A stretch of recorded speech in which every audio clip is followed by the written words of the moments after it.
everybody. Welcome back to the podcast, the Project Investigation Collaboration, the collaboratory podcast between our gracious host, founder of the Veritas Project, Robert Curtis. Hello. And myself, investigator Todd Boyer. And welcome to our podcast about the Bermuda Triangle. The Bermuda Triangle. We're going to cover some stories, and then we're going to cover some theories, and we are going to go through a whole bunch of stuff and hopefully get you good and entertained. And like always, we're going to dip our toe in here so that way you guys can go out and do the research on your own. We want to get you interested so you guys can go out and find the truth for yourselves. Yeah, do your own research. So we're going to start with some stories. Well, let's start with talking about what the Bermuda Triangle is exactly. Right. It's a stretch of territory southeast of Florida. And it's a triangle between Florida and then two island sets where there's been a lot of mysterious disappearances, ships sinking, planes just go missing, disappear off radar. And that was a lot in the past. It's a little better now, but I mean, in the past it happened a lot. It happened a lot. Yeah.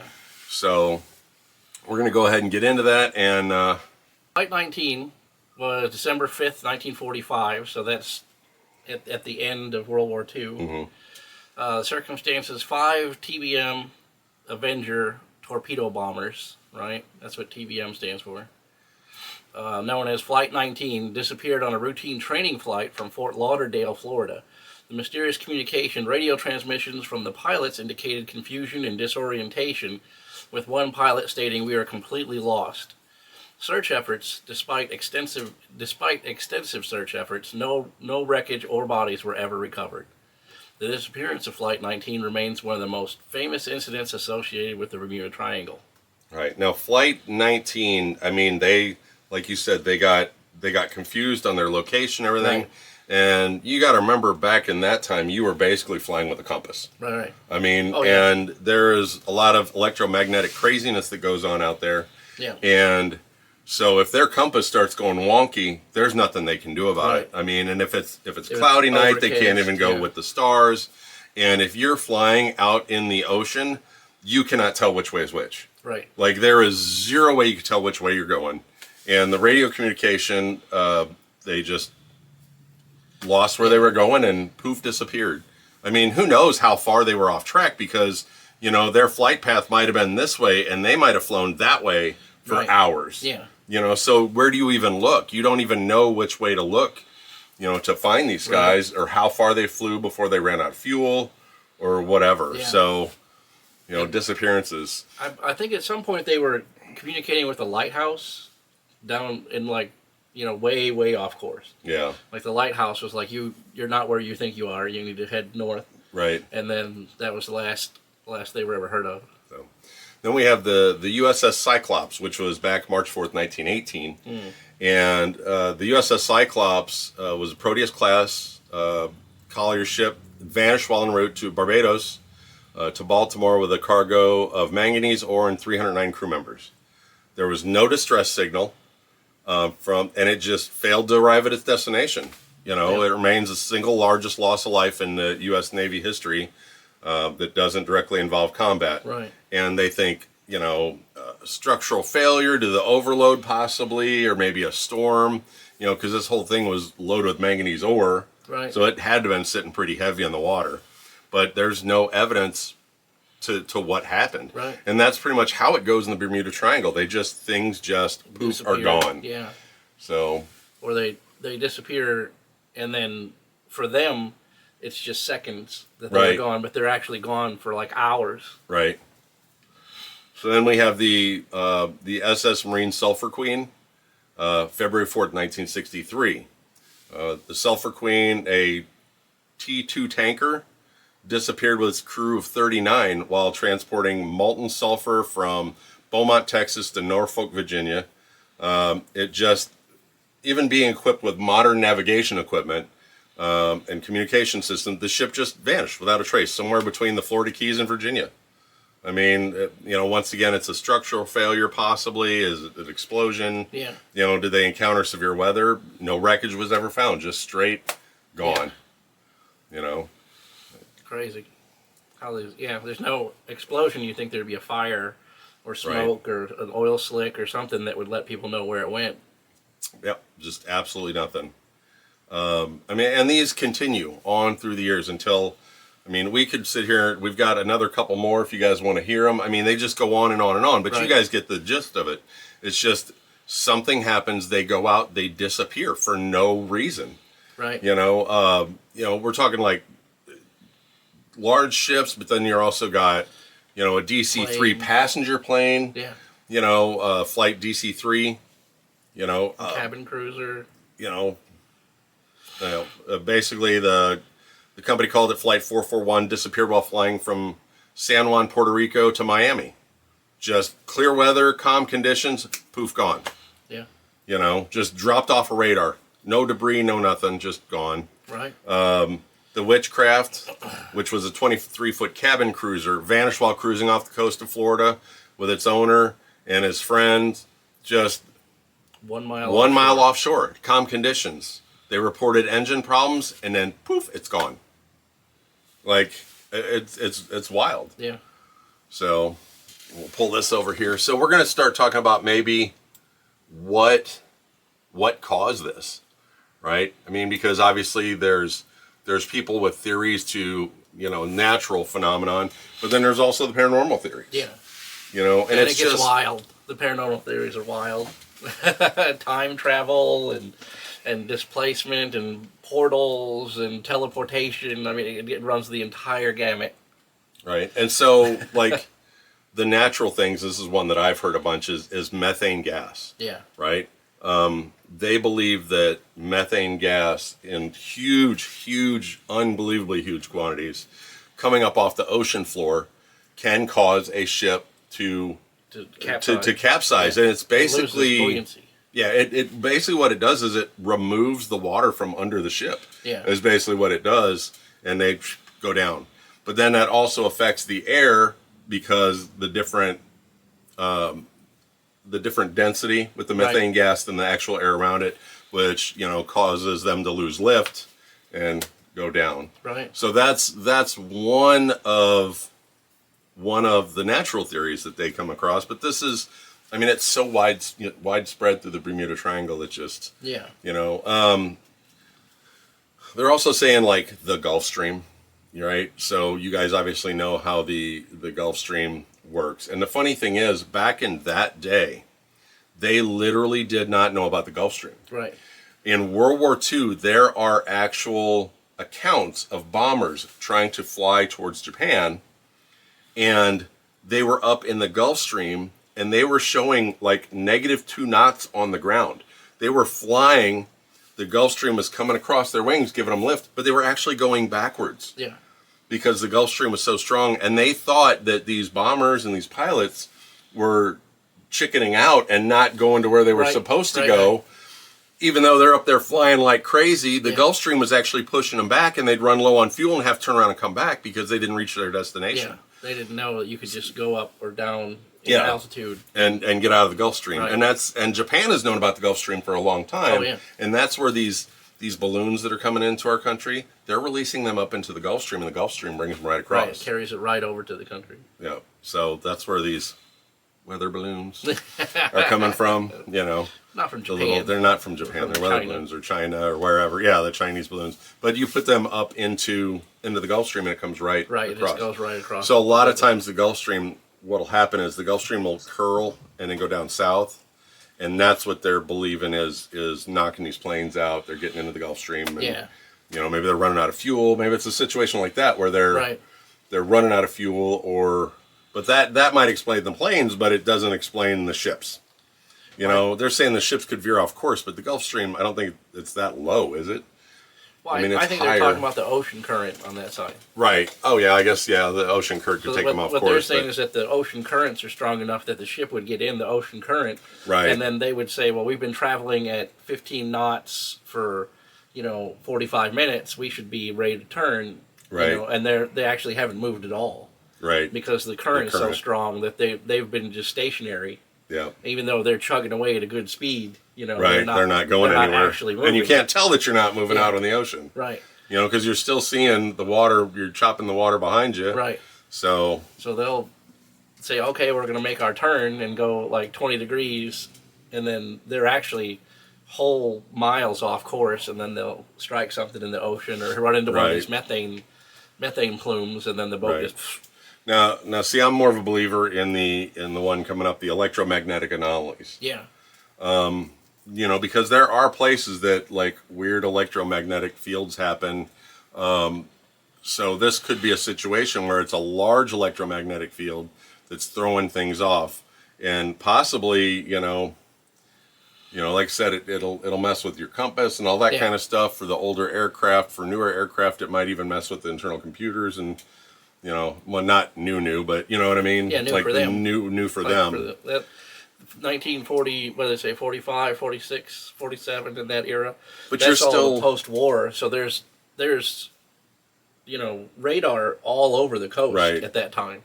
Everywhere along the coast. But you're still looking at, like, how are we losing ships? You know what I mean? It still comes back to where are these ships going? Yeah, where is it that we haven't found wreckage of and they haven't, they're talk about sinking and all that kind of stuff. So it's like, well, it's got to be a mixture. You know what I mean? Because it can't just be EMF field and a ship getting lost, because you'd eventually find the ship somewhere. Yeah, or like I say, you'd find the oil slick. Right. Or the debris field from a shipwreck. It would attract someone's attention flying over. So then rogue waves. Yeah, that's a big thing out there. Rogue waves are these waves that, can be multiple stories tall, just come out of nowhere in the middle of the ocean, and can capsize large ships. But the rogue wave theory, okay, you're covering ships, but you're not covering aircraft. Right. So, it's like, what do we got? You know what I mean? It's such a combination of things going on that you don't know which one is which, really. Right. So you have one theory that okay, now this gets rid of ships, but now we got to come up with a theory that gets rid of planes. We got one theory that gets rid of planes. Now we got to come up with a theory that gets rid of ships. Right. So and why is the it whole thing, just this area? Like why is it not, towards the Gulf of Florida? Like in between Cuba and the United States, just not north.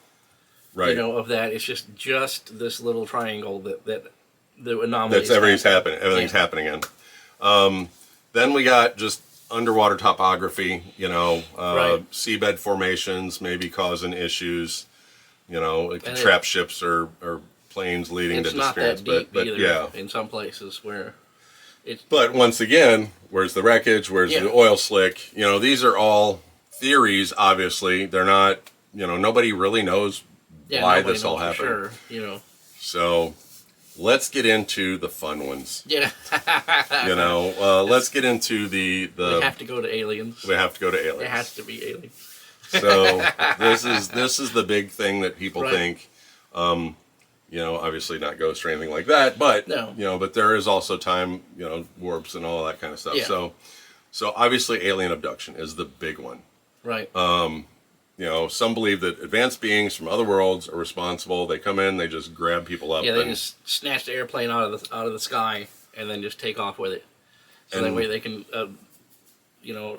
study our technology. Right. Basically. And this is a huge area for UFO sightings. Right. Like there's a ton of UFO sightings. All of them too. The spheres, the cigars, saucers, the cigars, everything is sighted there. Like we say, go out and look this stuff up. We just want to get you interested. Like we want you to go down this rabbit hole. There's all kinds of videos of lights and UFO, everything you could think of out there. Even modern aircraft. Yeah. Videos of modern, fighter jets following aircraft. A lot of it is over the Bermuda Triangle. Yeah. So, you're going to get a lot of that out there. So there's a recent video I saw where this family, the dad and his daughter were flying in their small aircraft. And he was just showing his daughter how, like, you fly with instruments or you fly with your sight.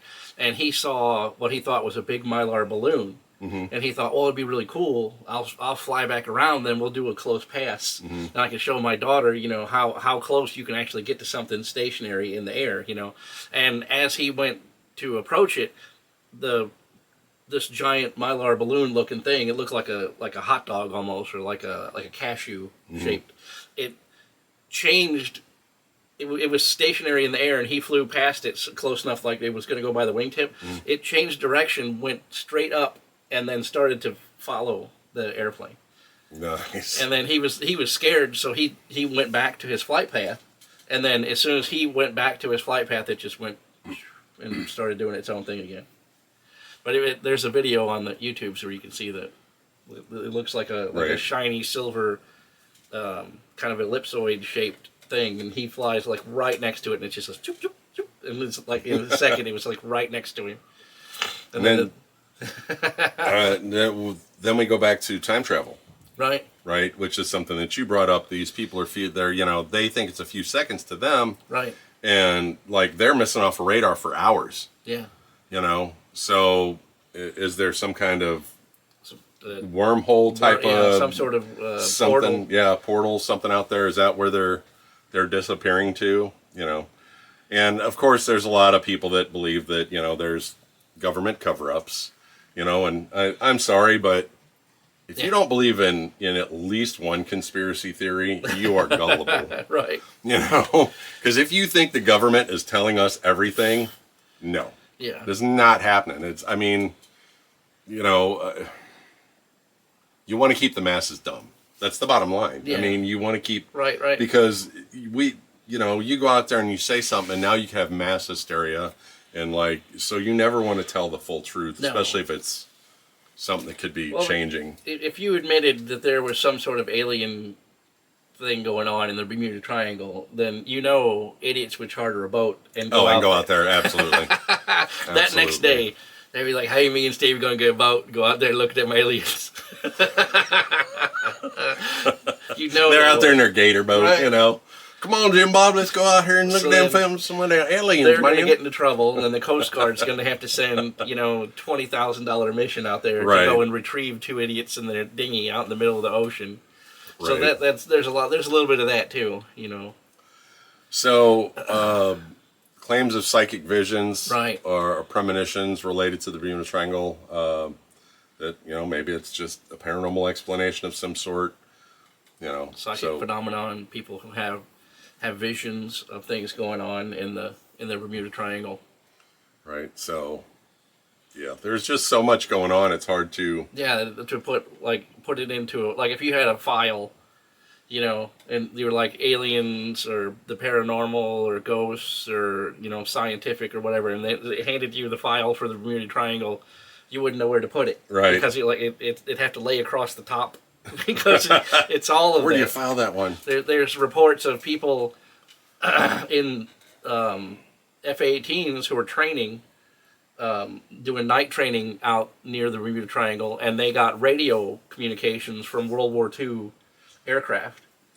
And they're like, crazy. What is that? Why is this old plane out here in the middle of the night? So they would divert, to go investigate. It's like, why is my radar the modern super radar is saying, hey, this is a World War II aircraft out in the middle of the ocean, and then they'll, contact it on the radio and get some kind of reply from it. So then they go to see, maybe it's one of those Confederate Air Force people who fly old airplanes, and when they get out there, it's gone. And then they're like, oh, wow, that's weird, and they fly back, But that stuff still happens to this day, where people are having these sightings of these... airplane that have been missing for generations out there. And some of it, rational explanation, they say human error. Yeah. But, human error, if that many people are making that many errors in that airspace and that part of the ocean, but you also have to take that that's a pretty busy area. Yeah. You know what I mean? Lanes. That's shipping lanes, and that's, travel lanes to the Bermudas and all that kind of stuff. Right. So that is actually a pretty heavily trafficked area. Yeah.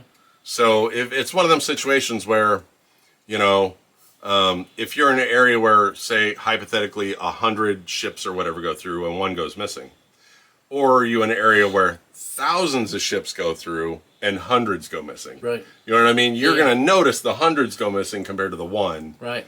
But you have to put it in terms of amount of traffic going on with the amount of disappearances. What's the ratio? Yeah. So, but human error, harsh weather, that is an area where weather just pops up like out of nowhere. Yeah. I mean, that is the area where most of these supercell hurricanes start. Yeah, the hurricanes that don't make landfall, they just curve out there. Yep. So that's where a lot of this bad weather starts up out there, and a lot of bad weather flows through. So that is a possibility too. The vastness of the area, we're talking of thousands of square miles. Right, of ocean. Of ocean. Open water. Yeah. Right. So there's no coastline. It's just a couple islands and then Bermuda. It's a triangle shape in the middle of the ocean. So if a plane called Mayday and said they were going down, it could take hours before rescue could get out there. Right. So so that you're talking, and then even if something is missing, where do you start? Yeah. It's thousands of miles, square miles of ocean. Where do you start the search operation? Right. Especially if they had a malfunction, which way do you go? So then we have like I said, the statistical probability. Yeah. That's funny that I brought that up on my own, and it's the last one on our list. Right. But we also have lack of documentation, right? So back there was a lot less documentation. Things were a little loosey goosey, So it makes them wonder if if it actually happened the way it happens. Right. So like it's not concrete evidence. Right. Right. Like one person says, we were off by like 20 miles, and then the other guy's like, well, no, we were only off by like 5 miles. Right. So it there's a lot of that too, where somebody in the moment is already freaked out about being in the Bermuda Triangle, right? And then something anomalous happens to them. It might seem like a bigger event than what it really was, Right. So, now things are getting obviously better because there's advanced technologies, there's better navigation systems and communication tools, right, and GPS, so you're tracked by satellite rather than ground radar. So, there's a lot less things happening now compared to how it was. But you also have to think back in the time period after World War II and up to like the 50s and 60s, that's when there was a lot of UFO stuff going on. Yeah. That's Roswell. That's, that puts you right in the high part of all the alien activity that was going on, flying the UFO saucers. Activity, flying saucers, all that stuff. Right. So that might be part of it too, is like this was in the height of when people were seeing UFOs, because, and I think down a rabbit hole here that when we set off nuclear weapons, we basically shot a big flare in the air and said, hey, come look at us. Yeah. Oh, yeah.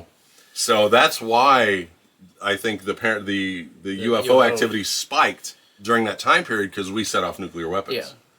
Yeah. And nuclear weapons give off an EMF field, right? Which I'm sure made it out into space. The wave transmissions went for a long way, and you get these radio waves that travel forever. It's like you're driving along and suddenly you get a bright flash of light from somewhere. You're gonna be like, what the hell was that light? You know what I mean? You're gonna check it out. Coming from a M-class planet way out on the edge of the galaxy, like an alien species who's all advanced technology would see that and be like, well, who's out there? Yeah.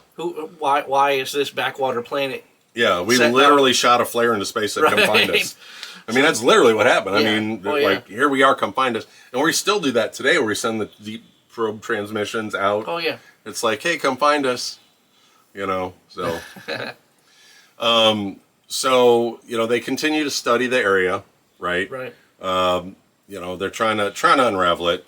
And then a lot of people, they just dismiss the Bermuda Triangle. Yeah, scientists will just say, this statistically, it's not a concentrated area. They'll say that it's, if you take the entire ocean or entire coastline and look at the incidents that happen, it's not that more of them happen there. It's just that more people are sensitive to things happening there. Right. And that's how the media runs too. Excuse me. With a story, if a airplane goes down off of the coast of Pensacola or whatever, they're like, Right. it just crashed in the ocean. But if it crashes in the Bermuda Triangle, then it's you know, a big news popularized, story, yeah. right?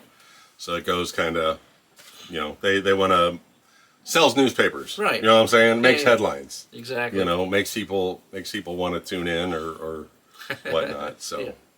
and that's just the way it rolls with, you know, popular culture. And you know, there's still a lot of tourism. It's still a very high traffic area. Oh, it's beautiful out there. So I mean, blue waters, you know. you know, so it's a popular destination still. So. Yep. You know, but definitely go check into that stuff yourself. You know, Right. like we said, we dip our toe in on these subjects so you guys can get interested and go check out the stories and the videos and all Oh, yeah. that stuff for yourselves. You know, because we don't want to push our opinion on you guys. Yeah, exactly. We want you guys to go check it out for yourselves and come up with your own conclusion. Yeah. Because free thinking is what's going to take down everybody else. Yeah, They don't want you to be open free minds, thinking. right? Open minds, right? Yeah. They don't want people to be, you know, curious about what's going on. They want you to just take, oh well, here's what Snopes said, Right. and this is the gospel. So you just stop looking Right. because it's settled. It's all, you know, and it's never settled. You know, even things that they thought were fact in the '60s. You know, Right. science said this is the standard. Now you look back at it and you're like, wow, that was stupid. Like, none of that was real. Right. But to the scientists, that was the gold standard back then. You know, and now we look at it and you're like, wow, that's basically alchemy that they were talking Right. about. Like, none of that's real. You know, but to them it was. So like maybe to us, you know, we think in one dimension, you know, Mm-hmm. whereas the whatever's going on out there is on like 3 or 4 dimensions. Right. You know, it could be a combination of things that we don't even understand. You know, it could be that aliens are investigating the methane. Right. You know, it could be a whole, you know, and then a Plethora. storm comes. And Yeah. then, you know what I mean? It's not just one thing. It could be a whole bunch of things that are Right. going on, you know.